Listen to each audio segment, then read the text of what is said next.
Hello, my name is Glenn Dyer, and you are watching a Dyer-Situation. Today I'm seeing Captain Underpants, the first epic movie.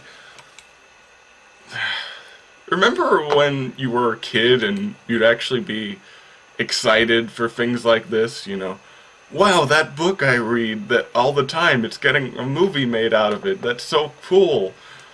And now these days I'm just so blasé about it. Childhood is dead. That's all I can say. So, what do I think about this? Well, I was a long-time fan, and I do mean long-time fan of the Captain Underpants books. I've read all the way up until, I don't know, that one that they transferred dimensions or something, because that's around the age when I just stopped reading things like that, but they're good reads. It's sort of like Diary of a Wimpy Kid is today, although even that's starting to get old. But, you know, essentially just mixing pretty child-friendly text with pictures and comic books and stuff, and it was a very interesting design, and it worked really well. The stories were simplistic, of course, but they worked for young preteens, like 10-year-olds. It's a good read. It's a good book. So yeah, as far as a movie adaptation, I could see it. I could see it. Like, you'd have to fudge some things, of course, but you know, I could sort of see us going to screen.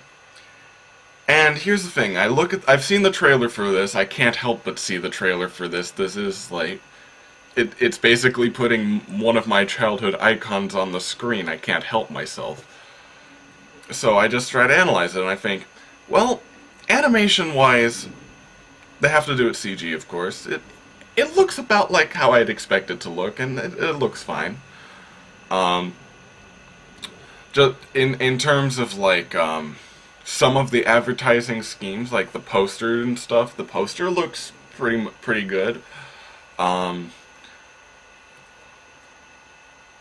But then you get into what is really distracting about watching the trailers, about seeing any kind of media where they talk. The voice casting in this is, I just have to say, it seems atrocious. Like, terrible voice casting. I mean, I don't even hate the people that they cast for the voices, but like, for instance, Kevin Hart and Thomas Middleditch, you know, fine actors on their own part, but they do not sound like 10-year-old kids who they are playing. I saw the trailer, and George sounded like 30-year-old Kevin Hart. And it's distracting, honestly. Why did they do that? Why didn't they get people who at least sound like kids to play kids? And then there's more subtle ones, like Ed Helms as Mr. Krupp and / Captain Underpants. I mean, I've only heard brief segments of his Captain Underpants impression. That sounds okay. But Mr. Krupp, that does not sound like grumpy principal. That sounds like, I don't know, does angry fast food worker? I mean, I know this is all interpretive because the books never came with an audio segment. You kind of had to imagine how they sounded like in their mind, but I think it's a pretty basic thing to expect children to sound like children. And I'm wondering if it's just because they're big comedy guys that's why they're involved in this. Because I don't think the kids care that much, honestly. I don't know, maybe it's to encourage the parents to come? It's just really confusing me. And, yeah, same thing with, like, the other cast I've heard. It's seemingly every single person who I've heard the voice of, Mr. Poopy Pants, or Professor Poopy Pants, that's a character, like, he didn't sound anything like an old, um, evil scientist guy. Like, he just... it sounded all wrong. And it's not normally like that. I mean, I recently watched that fourth Diary of a Wimpy Kid movie, and nobody in there sounded like too dramatically different from what I always kind of imagined them sounding like. And in that, they had to cast physical actors for everything. Like, with this, you could literally cast whoever you want, because you can animate them to be whatever kind of character. So, it's even more confusing on this end. And, and then there's other things, like, maybe it's just how that particular trailer went. I don't think it was a trailer, it was like a clip from the movie I saw, where, Mr. Krupp was hiring Professor Poopy Pants, and George and Harold were in the room, and they were kind of reacting to stuff. It was like a comedy sequence, and that comedy sequence did not land correctly. It was not paced very well, and it did not seem like something from Captain Underpants. Like, I don't remember George and Harold just kind of making sarcastic comments about everything and not actually being proactive about something they wanted to happen. Like, they were pretty proactive kids. They would plan tricks, they would observe the situation, they would do all sorts of cool stuff. Things that I had kind of admired as a kid, not just stand there and be like, yo, what are you doing? That's crazy. You know, I'm worried that they don't understand the source material very well. That's the underlying worry here that's, I think, leading to those other things. It's just, I'm not sure they get it. I mean, this isn't very complicated. This is... maybe that's just how they're thinking of it. They're thinking, nah, this isn't very complicated. Just make some poop jokes and we'll be good. But... also, why now? I have to ask. Why now? The height of Captain Underpants was a decade ago, at least. Why are you making an animated movie of it now? I've looked it up, only like a few more books have come out since then. Are the kids really into that much? It seems very confusing to all of a sudden decide to do that. But, I have a lot of concerns. That's the basic thing. So, I guess I'll just have to see how this plays out, but yeah, very worried.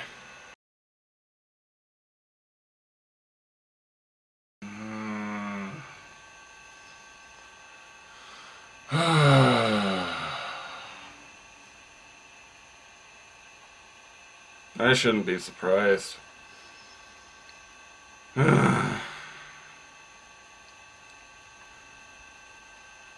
Where do I even start with this piece of shit? Well, I guess just in brief overall thing, this was awful. It was bad. It was very bad. I wanted to leave the theater many times because it was very bad. So until next time, I'm Glenda... whatever. Okay. So, should I go into the points of why it's bad? You know Peabody and Sherman, that movie? Well, think this might have the same people working on it. Haven't checked this. I don't know if it's actually true.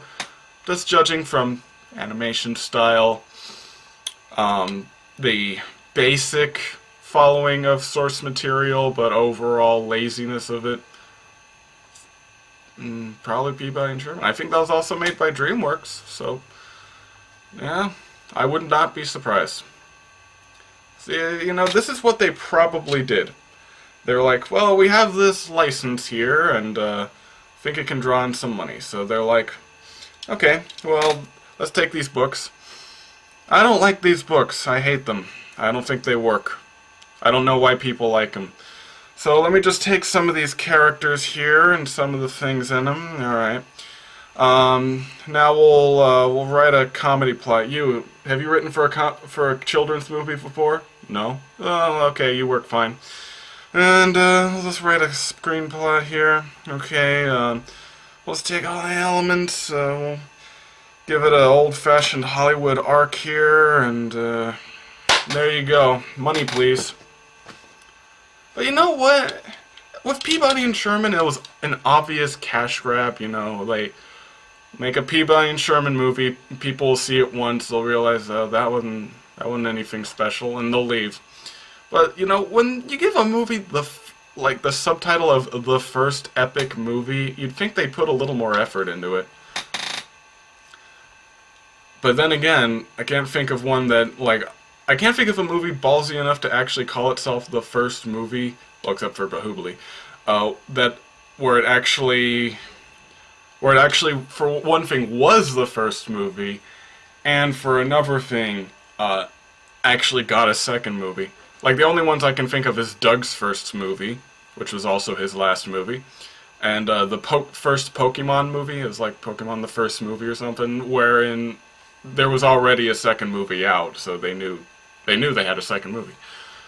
But with this one, you'd think they'd put more effort into it. And you know what? I know it's hard. I know, these are kids' novels, right? They don't necessarily translate to screen that well. And I know it's difficult. But you can do more than what they did here. You can do more than just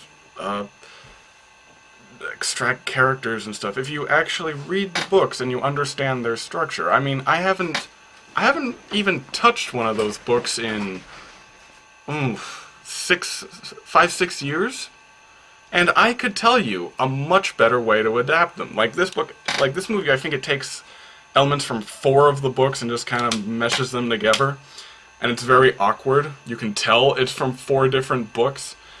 Each of the books is its own complete narrative. It's not exactly open-ended. Well, it kind of is. Like, they flow into each other, but they all have, like, a set story to them. And the way the books are structured, from what I remember, is that there's the outer universe, which is the mostly written part with illustrations to illustrate things, wherein the kids are these comic book artists, right? One of them is the illustrator, one of them's the writer, and they get up to trouble with their mean principal, and you know, they do pranks and stuff.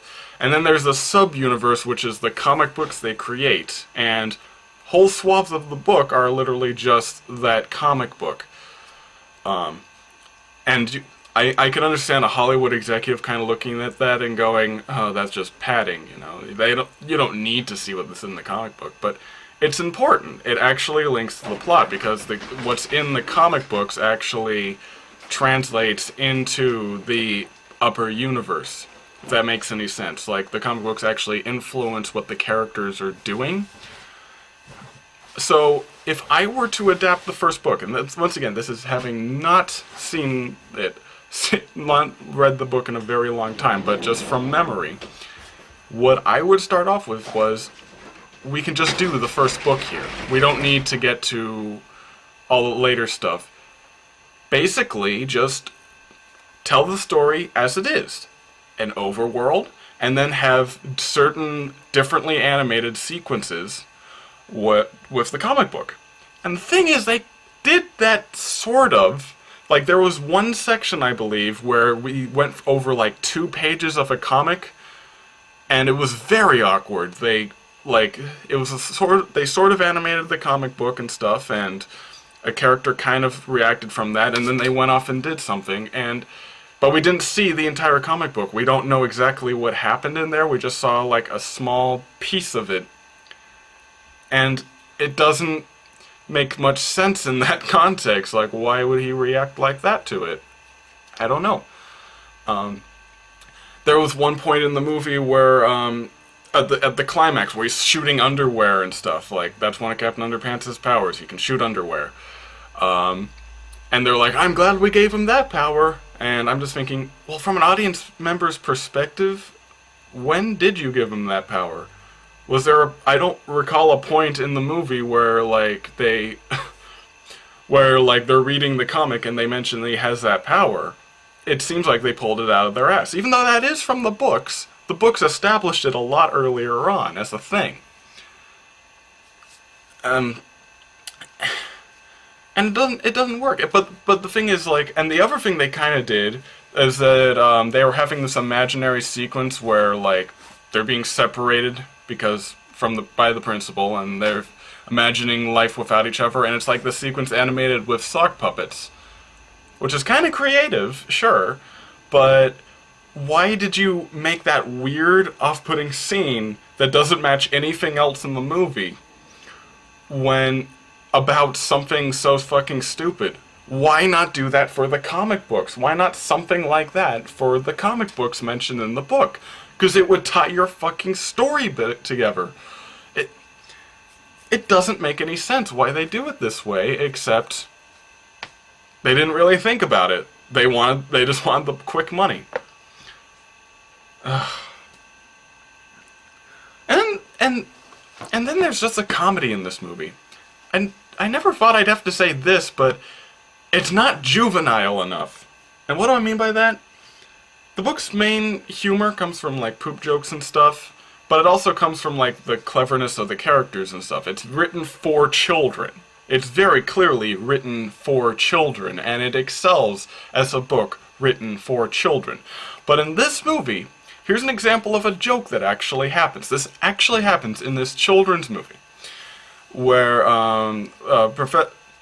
like, they're saying something to Professor Poopy Pants. They're saying, like, We think we understand why you don't laugh. You need to learn to laugh at yourself. And he says, well, thanks, Oprah. Oprah's been off the air for 2 years, or longer than that. And even if she wasn't, what possible young child is going to get who Oprah is? That's just one example of many, many jokes like that are not that are not jokes like a kid would laugh at them but an adult understands. No, specifically just for an adult or an older audience. And it doesn't make any sense. Like in SpongeBob, of course, it has jokes that can be understood by many people, and it has, like, innuendo type things that a kid would laugh at, but an older person would understand it more and also laugh at it. This movie does not have anywhere near that level of creativity. It's so stupid. It's as if they just, like, wrote a script with adults in mind and then told the animators to animate things all wacky and woobly and kids will laugh at that. That is so stupid. That is so stupid. And this movie's not alone. I mean, most Illumination films are like that. They don't think this shit through too well, because they just want the money. But it just confuses me so much. Why call it the first epic movie and put this little effort into it? Wasn't this the studio that made Monsters vs. Aliens for crying out loud? What happened to you, DreamWorks? Ugh. I don't get it. Why? Why? Why did you cast these people, by the way? Why is Kevin Hart playing a 10-year-old kid? It doesn't make any sense. I mean, Jordan Peele is in this movie, and he's playing a little kid, but he actually puts on a voice, at least. It doesn't sound very convincing, but, you know, he puts on a voice. Kevin Hart doesn't even do that. He just sounds like Kevin Hart. What kid is going to emulate themselves as these two creepy bastards, which they are freaking creepy in this movie, because they, like, I don't know. In comic book form, it was a little nicer, I suppose. It didn't bother me as much, but, like, in the movie where they, like, laugh in sequence and stuff, and they have, like, the exact same expression on their face, it's like, I don't know, it kept grossing me out, but yeah, nonetheless, they're supposed to be the kids that the children in the audience identify with, right? That's what their purpose was in the comic. We're supposed to identify with them. They're artists who are trapped in a non-artistic world, right? And, you know, that's a kid thing. So why are they being played by people who do adult voices. It doesn't make any sense. I'm not saying they actually cast children, but, you know, people who can sound like children would be helpful. But, yeah. I guess overall, it's a terrible movie, and I don't recommend it. I don't think your kid will find it that funny either. During most of the jokes, nobody in the theater was laughing because the adults were just kind of bored, and the kids didn't understand most of the jokes being told. They only really laugh when something like a fart happens, which, you know, it's effective, I suppose. Is there anything left from when I was a kid that hasn't been totally ruined yet?